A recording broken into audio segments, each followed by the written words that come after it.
সেটা পৃথিবীর অনেক দেশে কিন্তু হয় না। এই বাস্তবতাকে আমরা মনে হয় কেউই অস্বীকার করতে পারবো না। আমাদের এখানে যে রাজনৈতিক কোন্দল হয়ে আসছে 50 বছর ধরে, পৃথিবীর অনেক দেশেই কিন্তু সেটি হয় না। আমাদের অন্য যত কলহ, কোন্দল, অসম্প্রীতি এ জাতীয় যে সকল বিষয় আশয় আছে যেগুলোর আমরা সবাই সমাপ্তি কামনা করি, সেগুলোর সাথে যদি আমাদের দেশের ধর্মীয় সম্প্রীতিকে আমি তুলনা করি, আমি এদেশের একজন নাগরিক হিসাবে আমি মনে করি যে আমাদের রাজনৈতিক কলহ, ব্যক্তিগত কলহ, পারিবারিক কলহের তুলনায় আমাদের দেশের ধর্মীয় কলহ উল্লেখ করবার মতো আছে বলে আমার কাছে মনে হয় না। অবশ্য এটি আমার মনে হওয়া না হওয়াতে কিছু আসে যায় না। এটি আমাদের সম্মানিত অন্য ধর্মাবলম্বী যে সমস্ত আমাদের বন্ধুরা আছেন, ভাইরা আছেন, শ্রদ্ধেয় ব্যক্তিবর্গ আছেন, এটি তাদের আমার মনে হয় বলতে হবে। আমি শুধু এটুকু বলবো যে 5ই আগস্ট আমার ফেসবুক পেজে কয়েক মিলিয়ন ফলোয়ার্সকে লক্ষ্য করে আমি একাধিকবার লাইভে এসেছি, যেটা আমার দীর্ঘ 10-12 বছরের সোশ্যাল মিডিয়ার ইতিহাসে কখনো আসেনি। প্রত্যেকটি লাইভে আমি চেষ্টা করেছি এদেশের সর্বশ্রেণীর সাধারণ মুসলমান সহ অন্যান্য ধর্মাবলম্বীদেরকে শান্ত রাখবার আহ্বান করার জন্য। চট্টগ্রামে যখন আইনজীবী আলিফ হত্যাকাণ্ড ঘটলো, সাথে সাথে আমি আমার দায়িত্ব থেকে নিজে এবং অন্যান্য আলেম ওলামাদের সাথে কথা বলেছি। আমি যতটুকু জানি এখানে অনেক সিনিয়র ব্যক্তিবর্গ আছেন, ওলামা একরাম আছেন। এদেশে ওলামা একরাম সবসময় সম্প্রীতি এবং শান্তি বজায় রাখার জন্য তারা কাজ করে চলেছেন।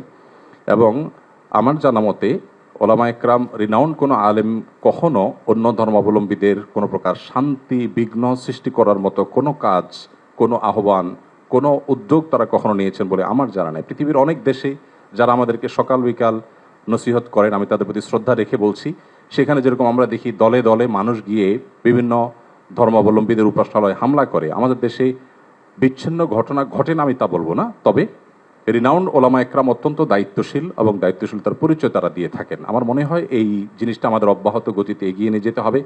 আমি আমাদের অন্য ধর্মাবলম্বী যে বন্ধুরা আছেন, ভাইরা আছেন, তাদেরকে বলবো প্রপাগান্ডায় আমরা যেন কোনোভাবে কান না দেই।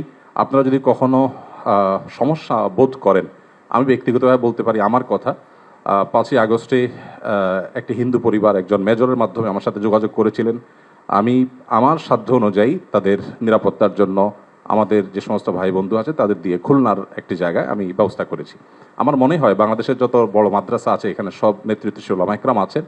আপনারা যদি কখনো কোনো মাদ্রাসায় গিয়ে বলেন যে আমাদের নিরাপত্তা বোধহয় আমরা ভয়ের মধ্যে আছি, নিরাপত্তাজনিত শঙ্কায় আছি, আমার মনে হয় আমাদের আইনশৃঙ্খলা রক্ষাকারী বাহিনী যেরকম আপনাদের পাশে দাঁড়াবে, ওলামা একরাম তাতে ন্যূনতম কার্পণ্য করবে না। যেভাবে পুজোর সময় মাদ্রাসার ছেলেরা মন্দিরগুলোকে পাহারা দিয়েছে, আমার মনে হয় পৃথিবীতে এটা বিরল একটা দৃষ্টান্ত এবং এটি কিন্তু আমাদেরকে আশা জাগায়। আমি আশা করব যে আমরা কোনো প্রপাগান্ডায় পা দেব না এবং আমরা মিলেমিশে আমাদের প্রিয় স্বদেশকে গড়ে তুলব। আমরা যে যে ধর্মে বিশ্বাসী হই না কেন, প্রিয় স্বদেশটা আমাদের সকলের। আমাদের স্বদেশে কোনো কালিমা লাগুক আমরা চাই না। আমরা সকলের সম্মিলিতভাবে ঐক্যবদ্ধ থাকতে চাই, ঐক্যবদ্ধ রাখতে চাই। আমরা যদি সবাই ঐক্যবদ্ধ থাকি তাহলে আমাদের দেশটি ভালো থাকবে, আমরা ভালো থাকবো।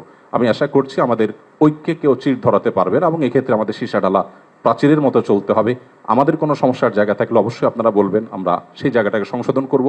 কিন্তু আমরা আমাদের প্রিয় স্বদেশকে সমৃদ্ধ দেখতে চাই, মাথা উঁচু করে দাঁড়াতে পারে সেরকম দেখতে চাই। আমাদের তরুণরা আমাদেরকে যে নতুন বাংলাদেশ এনে দিয়েছেন, স্যারের নেতৃত্বে যে নতুন বাংলাদেশ এগিয়ে যাচ্ছে, এই অগ্রযাত্রাকে কোনো শক্তি যেন থামাতে না পারে। আমার মনে হয় ধর্ম বর্ণ নির্বিশেষে আমাদের প্রত্যেকেরই ঐক্যবদ্ধ থাকার, ঐক্যের শপথ নেওয়ার সময় এখন সবচেয়ে গুরুত্বপূর্ণ। সে বিষয়টি আমি সবার নজরে এনে আমি আবার বক্তব্য শেষ করছি। ধন্যবাদ সবাই।